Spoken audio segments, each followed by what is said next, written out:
नमस्कार, news blast में आप सभी का बहुत स्वागत है और आपके साथ मैं खुद पबा। फिलहाल चलिए खबरों की तरफ आगे बढ़ते हैं। एनएसयूआई और अशोक गहलोत। आज है एनएसयूआई का स्थापना दिवस और अशोक गहलोत की राजनीतिक जीवन की शुरुआत हुई थी एनएसयूआई से ही। गहलोत ने इसी छात्र संगठन से सियासी जीवन की शुरुआत की और 1974 में गहलोत को कांग्रेस ने एनएसयूआई का अध्यक्ष बनाया।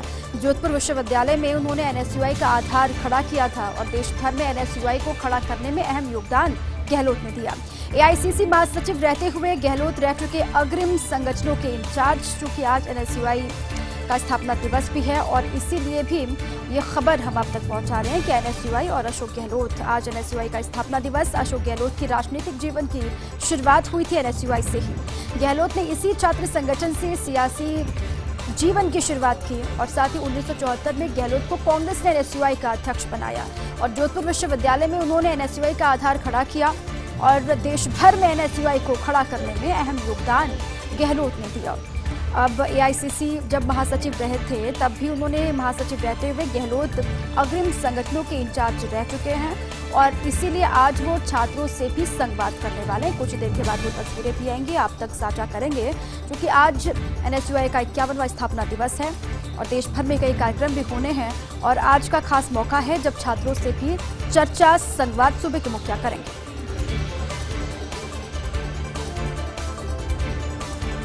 राजसमंद से खबर है, अजय माकन पहुंचे गायत्री शक्तिपीठ। माकन के साथ मंत्री प्रमोद जैन भाया वहां पर हैं। पीठ स्थित गायत्री माता के दर्शन किए और ब्राह्मण समाज के वरिष्ठ जनों से उन्होंने मुलाकात की। गायत्री परिवार के मेंबर से भी उन्होंने मुलाकात की, वो भी वहां पर मौजूद रहे और गायत्री परिवार के सदस्यों ने माकन का वहां पर जोरदार स्वागत किया।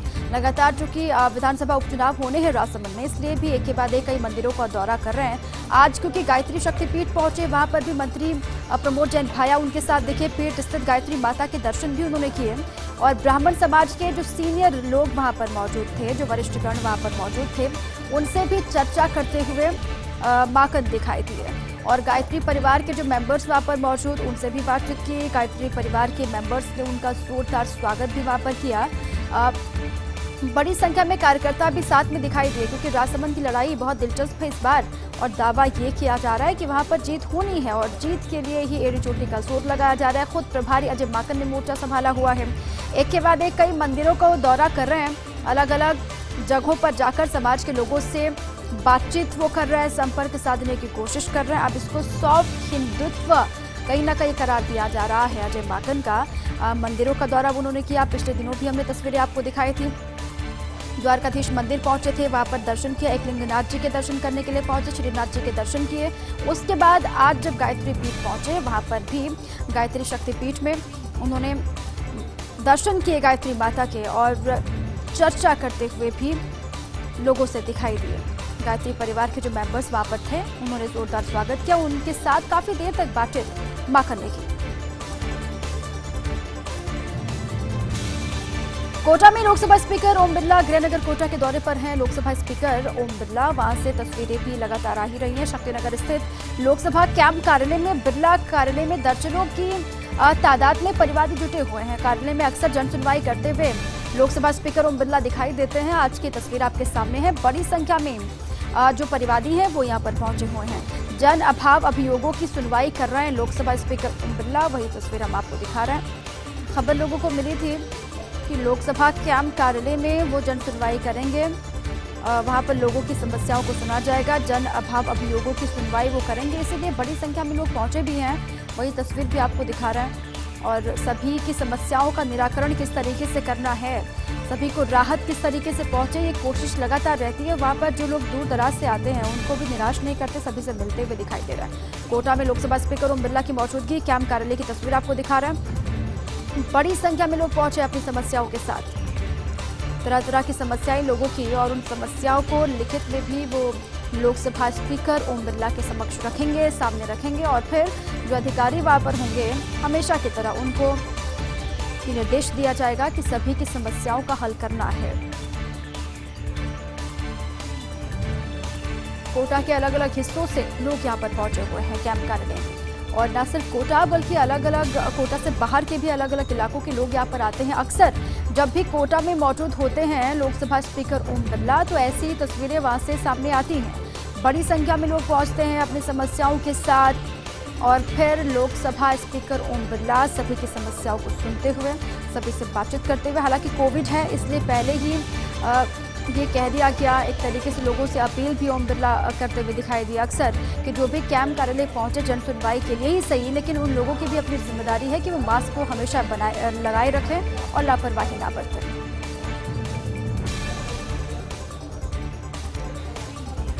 और अब बात उपचुनाव की। उपचुनाव का एक हफ्ता शेष रह गया है। भाजपा और कांग्रेस पूरा जोर लगा रही है।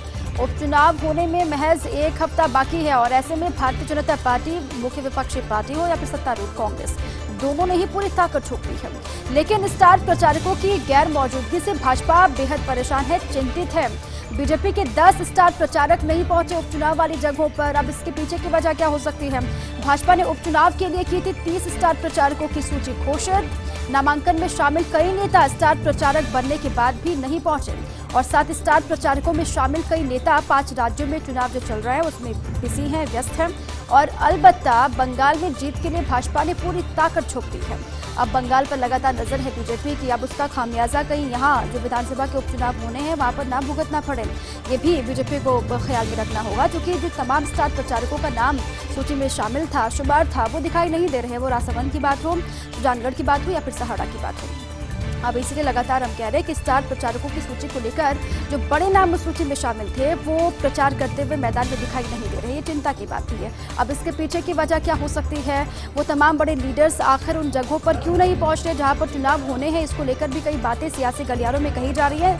बहरहाल ये चिंता की बात बीजेपी के लिए है, लेकिन अगर बीजेपी के स्टार प्रचारक जमीन पर दिखाई नहीं देते हैं तो ये कहीं ना कहीं अच्छी बात हो सकती है कांग्रेस के लिए, जिसके तमाम बड़े दिग्गज प्रभारी मंत्री हर जगह दिखाई दे रहे हैं प्रचार करते हुए, लोगों से संपर्क साधने में।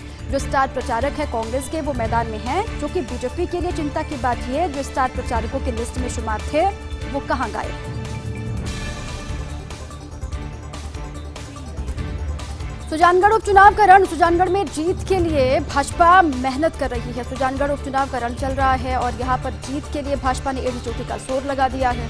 स्टार प्रचारकों के जरिए सुजानगढ़ फतेह की तैयारी बीजेपी कर रही है। 17 अप्रैल से मतदान से पहले भाजपा चुनावी सभा यहां पर करने वाली है। 12 अप्रैल को केंद्रीय मंत्री स्मृति ईरानी यहां पर आएंगे, सुजानगढ़ जाएंगे, वहां पर सभा वो करेंगे। भाजपा के पक्ष में वोट की अपील करती हुई दिखाई देंगे स्मृति ईरानी और भाजपा प्रदेशाध्यक्ष सतीश पूनिया भी उनके साथ में मौजूद रहेंगे। और इसके अलावा चुनाव प्रभारी हरिराम रिणवा और सह प्रभारी विजेंद्र पूनिया तैयारियों में लगातार जुटे हुए हैं। अब किस तरीके से बीजेपी यहाँ पर चुनावी सभा करती है, जीत किस तरीके से होती है, इसको लेकर भी लगातार नजर होगी। एनएसयूआई का 51वां स्थापना दिवस है। प्रदेश स्तरीय एनएसयूआई स्थापना दिवस समारोह चल रहा है। ये तस्वीर हम आपको दिखा रहे हैं। एनएसयूआई कार्यालय में कार्यक्रम ये हो रहा है। आप सभी कार्यकर्ताओं से निवेदन है कि कृपया अपना अपना स्थान ग्रहण कर लें ताकि हम कार्यक्रम को एक विधिवत रूप से शुरू कर सकें। कैबिनेट मंत्री हरीश चौधरी जी एवं प्रताप सिंह जी खाचरियावास हमारे बीच में, एक बार जोरदार तालियों से स्वागत कीजिए। हमारे एनएसयूआई के स्थापना दिवस में मैं राजस्थान के प्रभारी राष्ट्रीय महासचिव माननीय गुरजोत सिंधु जी से निवेदन करूंगा कि वे भी कृपया मंच पर अपना स्थान ग्रहण करें।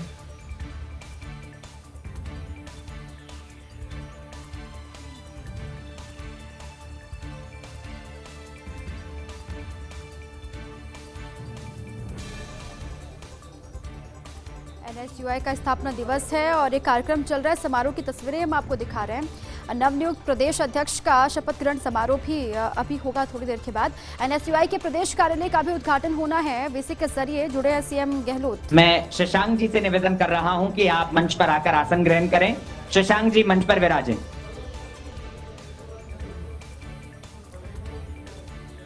एनएसयूआई के 51वें स्थापना दिवस में मंच पर अतिथिगण है। मैं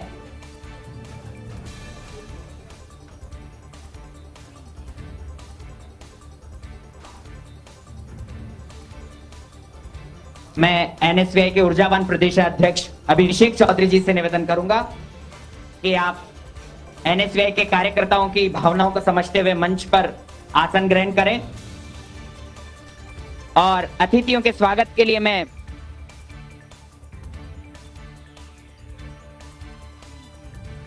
मंच पर विराजित अतिथियों का स्वागत एवं सम्मान के लिए एक बार जोरदार तालियां बजाकर आप 51वें स्थापना दिवस को भव्य तरीके से मनाने की अनुमति दें। मैं और वीसी के माध्यम से मुख्यमंत्री जी हमारी और देख रहे हैं, पूरे कार्यक्रम को वॉच कर रहे हैं। एक बार जोरदार तालियों से स्वयं मुख्यमंत्री जी का आप स्वागत कर दीजिए। और अब मैं इसी श्रृंखला में अतिथियों के स्वागत सम्मान के लिए कैबिनेट मंत्री प्रताप सिंह जी खाचरियावास साहब के स्वागत के लिए निवेदन कर रहा हूं। दशरथ जी नरूका मंच पर पधारें एवं प्रताप सिंह जी खाचरियावास साहब का स्वागत करें, सम्मान करें। राजस्थानी परंपरा के अनुसार साफा और हमारी कांग्रेस की रीति नीति के अनुसार सूत की माला पहनाकर हमारे लोकप्रिय प्रताप सिंह जी खाचरियावास साहब का स्वागत एवं अभिनंदन करें। आप लोगों की तालियां कमजोर नहीं होनी चाहिए। एनएसयूआई सबसे अग्रिम संगठन और सबसे जोशीला संगठन माना जाता है। इसी श्रृंखला में मैं कैबिनेट मंत्री श्री हरीश चौधरी जी के स्वागत के लिए निवेदन कर रहा हूं।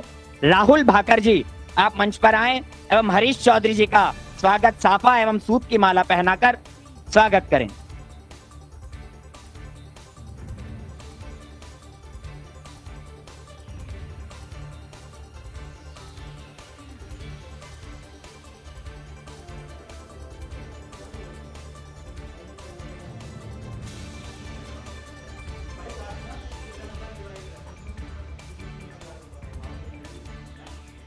परिवहन मंत्री प्रताप सिंह खाचरियावास का वेलकम वहां पर किया गया। साफा और सूत की माला पहनाकर मंच पर विराजमान हैं। साथ ही सूबे के मुख्य अशोक गहलोत वीसी के माध्यम से जुड़े हुए हैं एनएसयूआई के कार्यक्रम में।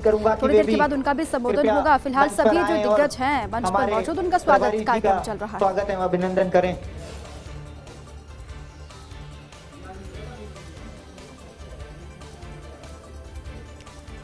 नवनियुक्त जो प्रदेशाध्यक्ष एनएसयूआई के, उनका भी शपथ ग्रहण समारोह होगा। अभिषेक चौधरी का, वो भी मंच पर मौजूद हैं। साथ में प्रताप सिंह खाचरियावास मंच पर मौजूद, साफा पहनाकर उनका स्वागत किया गया। अब एनएसयूआई शुरुआत से लेकर अभी तक किस तरीके से आगे बढ़ रही है, इसको लेकर भी अपनी अपनी बात यहाँ पर रखी जाएगी। थोड़ी देर के बाद प्रताप सिंह खाचरियावास को बोलते हुए आप सुनेंगे सीएम अशोक गहलोत जब संबोधित करेंगे छात्रों को, वो भी आप तक सबसे पहले पहुंचाएंगे। फिलहाल तस्वीरें वहां से आ रही हैं। वेलकम सभी मेहमानों का मंच पर किया जा रहा है। 51वां स्थापना दिवस एनएसयूआई का आज है और प्रदेश स्तरीय जो कार्यक्रम, जो समारोह, उसी की तस्वीर हम आपको दिखा रहे हैं। महावीर जी गुर्जर के स्वागत के लिए मैं निवेदन कर रहा हूं पिंकी जी गौड़ से कि आप मंच पर आएं एवं महावीर जी गुर्जर का स्वागत करें। पिंकी जी गौड़।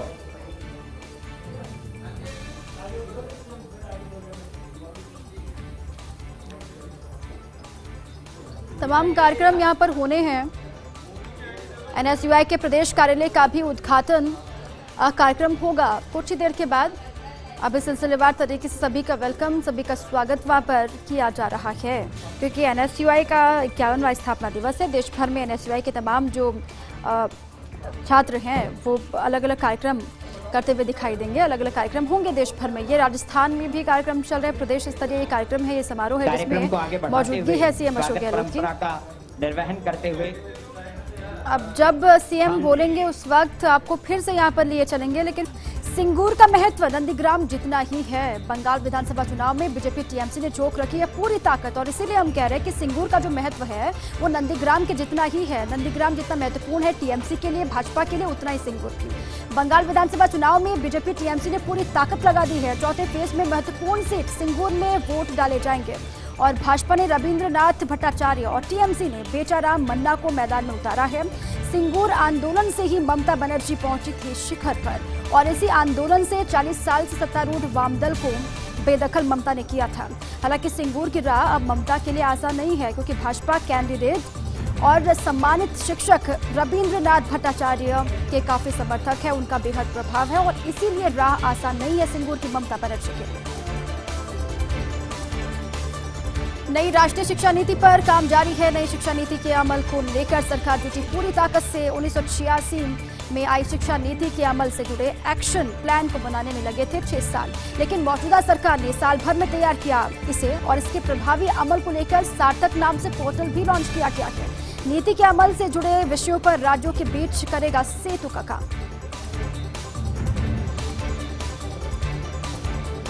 बंगाल के मुर्शिदाबाद में भाजपा को मौका। मुर्शिदाबाद की 22 सीटों पर 70% मुस्लिम मतदाता हैं। बंगाल के मुर्शिदाबाद में भाजपा को मौका किस तरीके से मिल रहा है? मुर्शिदाबाद की 22 सीटों पर 70% मुस्लिम मतदाता, इनके बूते कई राजनीतिक दल देख रहे जीत का ख्वाब। दशकों से यहाँ के वोटर थे कांग्रेस के पक्ष में, लेकिन अब टीएमसी ने यहाँ मुस्लिम मतदाताओं में बनाई अच्छी पैठ। हालांकि दोनों पार्टियों की उधेड़-बुन में फंसे वोटर्स के लिए अन्य विकल्प भी।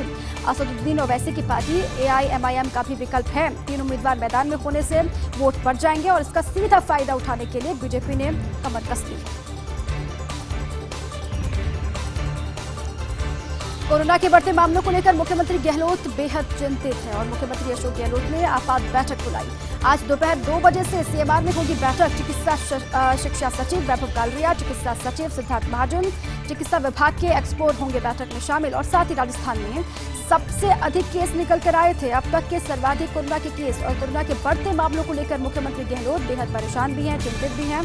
साथ ही जिलों के हालातों की समीक्षा आज करेंगे। दोपहर 3 बजे भी संवाद उनका होना है। VC के जरिए जिला कलेक्टर, SP, CMHO से संवाद करते हुए सूबे के मुखिया अशोक गहलोत दिखाई देंगे। क्योंकि सबसे पहले 2 बजे बैठक होगी। कोरोना के केस को लेकर लगातार जिस तरीके से केसेस बढ़ रहे हैं उसके पीछे की वजह क्या हो सकती है? तमाम मुकम्मल कदम उठाए गए, लेकिन उसके बाद भी केस लगातार बढ़ रहा है। दोपहर 2 बजे CMR में बैठक होगी। चिकित्सा शिक्षा सचिव वैभव गालरिया वहां पर होंगे, चिकित्सा सचिव सिद्धार्थ महाजन वहां पर होंगे, चिकित्सा विभाग के एक्सपर्ट भी बैठक का हिस्सा बनेंगे। साथ में राजस्थान में कल जो केस आए थे उससे सरकार, प्रशासनिक अमला और आम लोग सभी बेहद चिंतित हैं। और कोरोना के बढ़ते मामलों को लेकर मुख्यमंत्री गहलोत बेहद परेशान हैं। जिलों के हालातों की समीक्षा भी वो करने वाले हैं। 2 बजे अलग बैठक होनी है, 3 बजे अलग बैठक होगी। संवाद के जरिए वो जिला कलेक्टर से भी जुड़ेंगे, SP, CMHO से भी संवाद करते हुए दिखाई देंगे अब VC के माध्यम से। अब क्या कुछ होता है, क्योंकि पहले ही तमाम बड़े कदम उठाए जा चुके हैं, अब क्या संभव हो पाएगा? क्योंकि प्रदेश के हेल्थ को लेकर कोई भी लापरवाही ना हो, कोई कोर कसर ना हो, ये कोशिश भी है। और इसी फहरिस्त में आगे बढ़ते हुए 2 बैठकें आज होनी है। आगे बढ़ते कोटा में लोकसभा स्पीकर ओम बिरला गृहनगर कोटा के दौरे पर हैं और साथ ही शक्तिनगर स्थित लोकसभा कैंप कार्यालय में बिरला लोगों की समस्याएं सुन रहे हैं। अभी आप सुनिए। ये बात सही है कि देश के अन्य हिस्सों से भी जब मेरी चर्चा सभी मान्य सांसदों होती है तो सभी सांसदों के अपने अपने इलाकों में कोरोना संक्रमण फैल रहा है। मैं मेरे संसदीय क्षेत्र में जब दौरे पे आया तो इस 7 दिन के अंदर ही जिस तरीके से कोरोना संक्रमण की संख्या बढ़ती जा रही है और मेरी आज जिस तरीके से चिकित्सकों से, सभी प्रिंसिपल मेडिकल कॉलेज से, अन्य लोगों से चर्चा हुई और जो मुझे इलाके से जानकारी मिली, सभी डिस्पेंसरियों में सभी जगह लाइन बड़ी बड़ी लग रही है, पैर रखने की जगह नहीं है। यह हालात चिंताजनक स्थिति है और जिस तेज रफ्तार अभी मुझे सुबह के जब आंकड़े बताए गए, ये आंकड़े मिलाकर मुझे निश्चित रूप से एक भयावह स्थिति नज़र आ रही है। मेरी जनता से अपील है कि इस समय हमें इस कोरोना संक्रमण को अगर बचाना है तो हमें सुरक्षित रहने का इंतजाम करना होगा। घर से बिना मास्क पहने नहीं निकलें, आवश्यक हो तो भी निकलें और जरा से भी अगर लक्षण आते हैं तो तुरंत जांच कराएं। तुरंत जांच की बात है सर, लेकिन एक और समस्या खड़ी हो रही है और लगातार कहा जा रहा है कि जो टीकाकरण कार्यक्रम है उसमें टीकों की कमी से वो कार्यक्रम प्रभावित हो सकता है। मुझे अभी किसी ने अधिकृत रूप से नहीं बताया, लेकिन मैं आज राज्य के अधिकारियों से चर्चा करूंगा। कोई भी तरह के टीकाकरण की कमी होगी तो राज्य को उपलब्ध कराने के लिए प्रयास करूंगा। इसके लिए मैं केंद्र के चिकित्सा मंत्री से भी बात करूंगा और सेक्रेटरी से भी आज बात करूंगा, क्योंकि अभी उन्होंने कहा कि ऐसे टीकाकरण समाप्त नहीं हुए हैं, लेकिन भविष्य को टीकाकरण तेज करने के लिए जो आवश्यकता होगी वैक्सीन की, उसकी वैक्सीन उपलब्ध कराने के लिए मैं प्रयास करूंगा, राज्य सरकार का सहयोग करूंगा। कोटा के अंदर भी अभी वैक्सीन की कोई कमी नहीं है, लगातार वैक्सीन कर रहे हैं, सामाजिक कार्यकर्ता भी जुटे हुए हैं। लेकिन वैक्सीन के साथ साथ अभी वर्तमान के हालातों को देखते हुए हमें जो वर्तमान संख्या उससे 4 से 5 गुना संख्या की चिकित्सा व्यवस्था की तैयारी करनी पड़ेगी। और इसीलिए हम सामाजिक राजनीतिक कार्यकर्ता, अन्य समाज सेवा लोगों को कहेंगे कि वो घर घर जाके मास्क बांटें। मास्क के लिए व्यापक रूप से वापस अभियान चलाना पड़ेगा। सभी लोगों को मैंने कहा है कि जो भी मास्क बना सकते हैं बनाएं। हम लोगों से जन सहयोग से खरीद कर मास्क घर घर भिजवाएंगे, सैनिटाइजर भिजवाएंगे। पहले से ज़्यादा हमें व्यापक तैयारी के साथ क्षेत्र में जाना होगा ताकि हम अधिकतम लोगों को सुरक्षित रख सकें और जो संक्रमित हो गए हैं उनके इलाज के लिए किसी तरह की कोई कमी हो, परेशानी हो तो मैं यहाँ पर हूँ। मेरा कैंप कार्यालय के अंदर हम एक एक कोविड व्यक्ति से चर्चा कर रहे हैं, बातचीत कर रहे हैं, उनको जो भी आवश्यक हो सहायता पहुँचा रहे हैं। लेकिन सर, बतौर स्पीकर लोकसभा आप कितना चिंतित हैं? देश के कई हिस्सों से सांसदों के भी कोरोना संक्रमित होने की खबरें मिल रही है। हाँ, इस बार कोरोना संक्रमित की संख्या मेंबर ऑफ पार्लियामेंट की भी अधिकतम आई है। मेरे पास रोज़ कोई ना कोई मेंबर ऑफ पार्लियामेंट के संक्रमित होने की सूचना आती है। मैं लगातार सभी सांसदों से लगातार संपर्क में हूँ।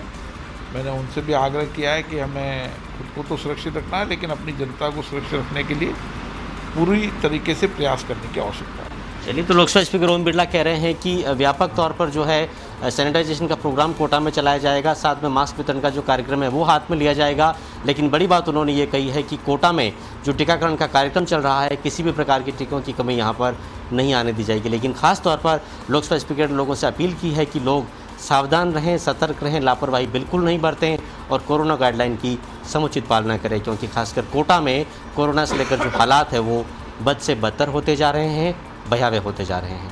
कैमरामैन आकाशदीप सिंह के साथ भंवर चारण, फर्स्ट इंडिया न्यूज़, कोटा। चलिए, तो विद्यानगर कोटा के दौरे पर हैं लोकसभा स्पीकर ओम बिरला। वहीं से फर्स्ट इंडिया से खास बातचीत वो कर रहे थे। आगे बढ़ते हैं खबरों की तरफ। सुप्रीम कोर्ट में रोहिंग्या संबंधी याचिका का निपटारा। याचिका में शरणार्थियों को वापस नहीं भेजने की मांग की गई है। जम्मू की उपजेल में म्यांमार के 150 रोहिंग्या शरणार्थी रोहिंग्याओं को वापस भेजना चाहती है सरकार। सुप्रीम कोर्ट ने कहा प्रक्रियाओं का पालन करना बहुत जरूरी है। निर्धारित प्रक्रियाएं पूरी करने के बाद हो सकता है निर्वासन, और निर्धारित प्रक्रियाएं पूरी किए बगैर वापस भेजना बेहद गलत है।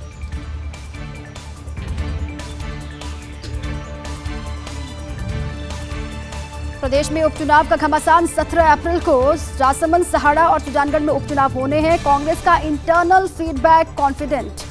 फीडबैक के हिसाब से सुजानगढ़ और सहाड़ा कांग्रेसी प्रत्याशी वहां पर मजबूत हैं, जबकि राजसमंद में भाजपा का किला ढहाने के लिए झोंकनी पड़ेगी और ताकत, और इसी वजह से कांग्रेस ने यहां लगा रखा एड़ी चोटी का जोर। हालांकि तीनों सीटों पर हार जीत का अंतर बड़ा रहने की उम्मीद नहीं है। सुजानगढ़ में एक बार कांग्रेस एक बार भाजपा के जीतने का ट्रेंड है, और कांग्रेस ने मनोज मेघवाल तो भाजपा ने फिर से उतारा खेमाराम मेघवाल को मैदान में। और सहाड़ा कांग्रेस का गढ़, लेकिन पितलिया बन सकते बड़ा फैक्टर। सहाड़ा कांग्रेस का गढ़ माना जाता है, लेकिन पितलिया, लादूलाल पितलिया एक बड़ा फैक्टर वहां पर बन सकते हैं, और इसका खामियाजा किसको भुगतना पड़ेगा इस पर भी लगातार नजर।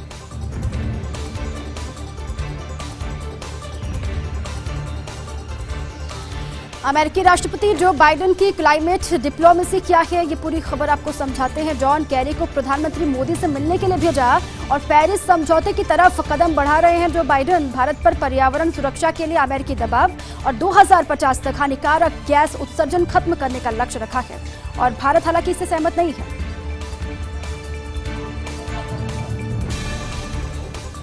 अब सीधे आपको ले चलते हैं। एनएसयूआई का 51वां स्थापना दिवस है। राजस्व मंत्री हरीश चौधरी क्या कुछ कह रहे हैं, सुनाते हैं। आगे बढ़ाने के लिए उन संस्थाओं के क्या हालात हुए हैं, मेरा आप सब लोगों से निवेदन है कि उसके बारे में आप जानकारी प्राप्त। और बिना संस्थाएं ये देश भविष्य के अंदर किस स्वरूप के अंदर रहेगा, इसके बारे में भी हर वर्ग के साथ अन्याय हो रहा है। जो संस्थाएं इस देश के निर्माण और देश के निर्माण के बाद बेहतरीन मानव संसाधन, चाहे वो जवाहरलाल नेहरू विश्वविद्यालय हो, उन विश्वविद्यालयों के साथ किस तरह का संयंत्र रचा गया। होनहार नौजवानों को सिर्फ अपनी इकलौती विचारधारा के नाम के ऊपर कि सिर्फ देश में एक ही विचारधारा रहे, उस नाम के अंदर क्या प्रताड़ना मिली, मेरा आपसे निवेदन है उसके बारे में जरूर। आज इस देश के अंदर जो एक प्रदेश का हक और अधिकार है, वो प्रदेश को हक और अधिकार।